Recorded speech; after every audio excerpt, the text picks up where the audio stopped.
The Bad.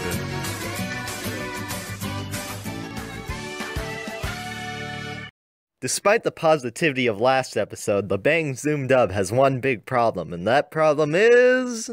Bang Zoom. Somewhere along the chain of command, I don't think the executives at Bang Zoom are taking this dub seriously, probably because it's an alternate dub that won't see a home video release. For starters, let's look at the voice director. Julie Madalena has been the voice director for exactly one other show. This isn't a knock against her, everyone's got to start somewhere, but it's pretty clear that if Bang Zoom put a rookie director on such a big property, they probably don't care very much.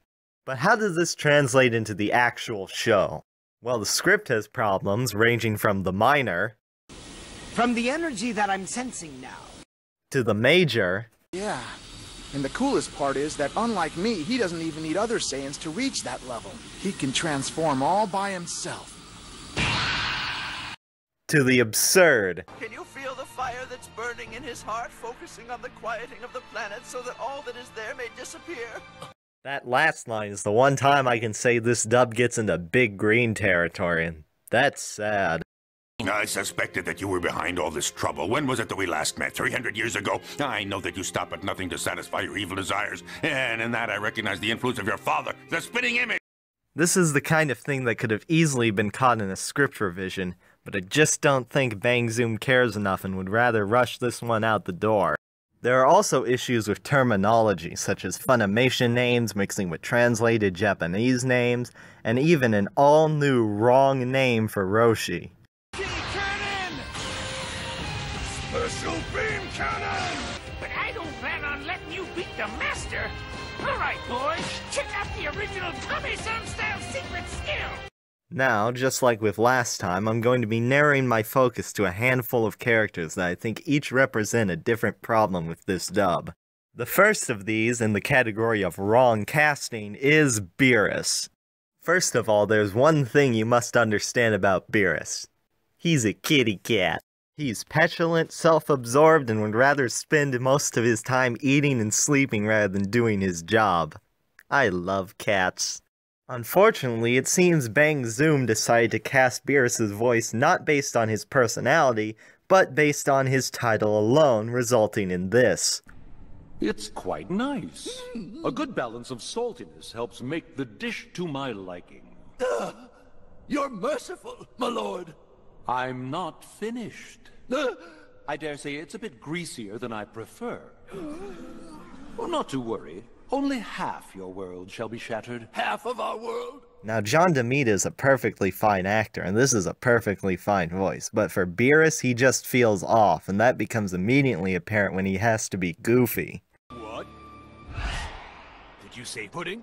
Maybe you brats get to have pudding whenever you damn well please, but I've never had a chance, eh? Can you describe its taste? Is it a sweet dish? A thick dish? Or full of lightness? Smooth flavor? Is the scent delicate? It's maddening! exquisite. The ultimate! See, I really don't know. Notice that during several lines there, he had to completely change his voice because the posh tone is just unworkable with that scene. While this voice is okay for Beerus' more subdued first appearances, I think if Bang Zoom were more careful, they'd have realized that it wouldn't continue to work for future episodes. Moving on to the category of misdirected, we have Steve Kramer as the Old Kai. Steve Kramer's grizzled voice makes him an ideal pick for older characters, but something went wrong here. Did you not feel the change? I sense nothing. You foolhardy child! They will weep. The galaxy will quake. He slumbered for 39 years, and at last he rises, Lord Beerus, the god of destruction! I think this is one of those things that speaks for itself. This kind of hokey old man voice is just unpleasant to listen to. I think if more time and care had been put into this dub, Steve Kramer would have been able to do a much better voice, but unfortunately we're stuck with it now. Now before we get to this last one, I want to preface this by saying I still don't think this dub copies from Funimation very much. There are only a handful of imitations, and of them 2 switch to more original voices, and one is just Oolong, who has kind of a generic pig voice anyway. But there is one other. Hey, Hercule! I am starting!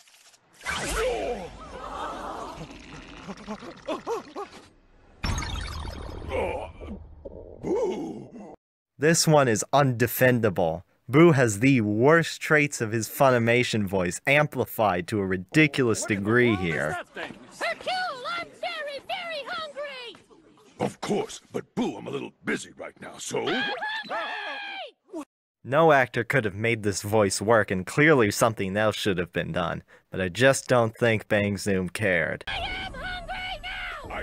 Overall, I still like this dub, but I think it's pretty clear the company behind it is not giving it its full effort. These problems likely would have been fixed had Bang Zoom simply given the dub a more experienced director and more time to be worked on. And that brings us to the end of part 2. But you may have noticed that in these previous videos, there's one very important character I haven't talked about. And that's because he's got the finale all for himself. See you then!